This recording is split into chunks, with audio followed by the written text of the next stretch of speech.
Olá, então, com relação ao tráfico de pessoas escravizadas para o Brasil, né, vindo de África, eh, a Inglaterra, lógico, desde 1815 haviam tratados que proibiam ou que coibiam este tráfico de pessoas escravizadas para o Brasil, mas isso continuou, a gente sabe, isso continuou muito, muito, muito, muito, né? Então, Diogo Feijó, preocupado, né, com a manutenção do tratado de definitivo ali em 1826 entre Brasil e Inglaterra, e outros tratados haviam sido assinados durante esse período, em 1826, um outro, e para fazer valer esse tratado, em 7 de novembro de 1831, foi promulgada a lei, né, a lei de 1831,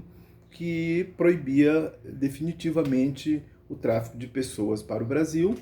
E Diogo Feijó, para cumprir esse tratado, né, fez com que essa lei fosse promulgada.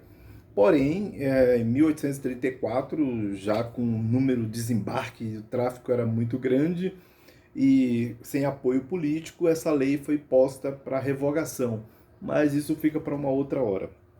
Eu gostaria de falar aqui das implicações da lei de 1831 e tratar aqui, lógico, o capítulo é gigante, não vamos tratar de tudo, mas tratar pelo menos do posicionamento de alguns políticos, né, senadores, com relação à escravidão ou com relação à permanência do povo negro aqui no Brasil.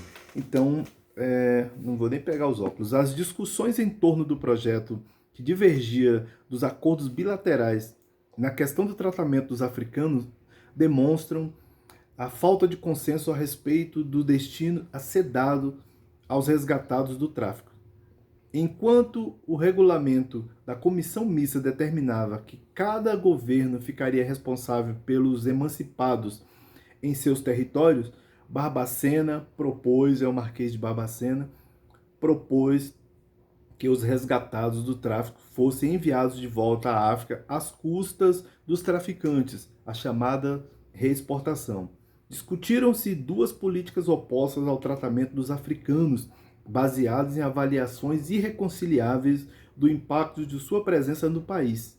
O senador pernambucano Manuel Caetano de Almeida e Albuquerque compartilhava com boa parte dos senadores a ideia de que, entre aspas, o maior bem que nos resulta da abolição da escravatura é arredarmos, né, ou seja, nos afastarmos desta raça bárbara que estraga os nossos costumes, a educação dos nossos filhos, o progresso da indústria e tudo quanto pode haver de útil, até tem perdido nossa língua pura. Então, aqui o senador, né, aqui achava que a presença dos negros trazia malefícios para a sociedade dominante da época. Ele não via nenhum motivo para que os negros que fossem resgatados, emancipados, permanecessem aqui, né? Mas era um tremendo escravocrata, ou seja, acreditava que o negro deveria ficar ali apenas trabalhando sem nenhum tipo de recompensa, né? Ou seja, um serviço de trabalho escravo mesmo. Ele rejeitava a ideia de manter os africanos resgatados do tráfico no Brasil e queria que fossem enviados de volta à África.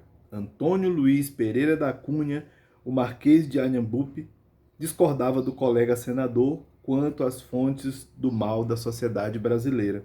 Então, aqui o Marquês de Anhembupe diz o seguinte: não é a cor preta quem torna estes homens prejudiciais à nossa sociedade. Eles são homens como nós e muitos se têm visto se desenvolverem talentos quando as circunstâncias lhes são prósperas. É o excesso da escravidão que os torna inertes, que lhes conserva a estupidez, que lhes tira o brio, que os faz viciosos. Tudo isso, como já disse, é inerente no estado de escravidão e não é a cor preta e nem a raça africana, né? Então, o Marquês de Anhembupe já havia servido como intendente da polícia e também já havia trabalhado e conhecia muito bem a questão da legislação portuguesa com relação à tutela dos africanos que ficariam sob ali né, a proteção de algumas pessoas, de alguns escritórios governamentais, mas mesmo isso não resolveria grandes problemas. Essas pessoas que eram livres, eles tinham um processo para que pudessem depois retornar para o seu lugar de origem, se assim o desejassem, mas quando eles estavam sob tutela de alguma dessas pessoas, o que aconteciam?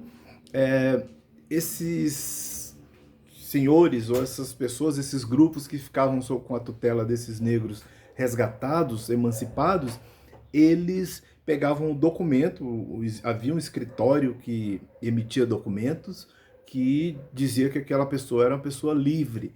Então eles pegavam aquele documento, né, daquela pessoa livre, devolviam ao escritório dizendo que aquela pessoa havia falecido. E com isso ele ficava com aquela pessoa como escravo, né? E isso acontecia muito, principalmente quando os seus escravos fugiam ou vinham a óbitos, eles substituíam os seus escravos por aqueles que estavam livres, ou seja, continuavam escravizando as pessoas aos olhos da lei. Isso acontecia demais, os registros são enormes, né? E eu poderia a gente poderia falar mais sobre isso, mas esse era só o ponto, né, para reflexão das pessoas. E você pode ver isso e ler muito mais num livro chamado Africanos Livres, de Beatriz Mamigonian, que é uma professora doutora que escreveu esse livro aqui maravilhoso, e eu sugiro que você dê uma lida, né? Mesmo não sendo historiador, sendo aluno, sendo curioso, o entusiasta da história, seria interessante. Então é isso aí, valeu, muito obrigado.